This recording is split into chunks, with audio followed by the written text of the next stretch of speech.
arranque, después de haberlo tenido al ralentí un ratillo, ahora al acelerarlo ha sido una fiesta eso de petardeos.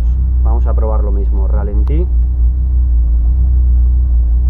inestable otra vez y acelero en vacío esta vez.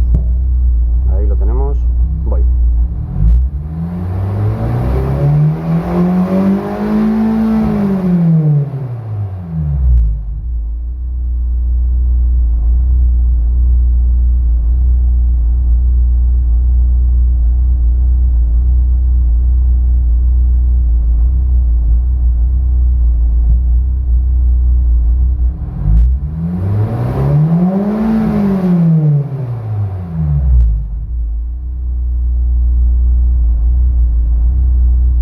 No sé, parece que solo es el ralentí lo que falla.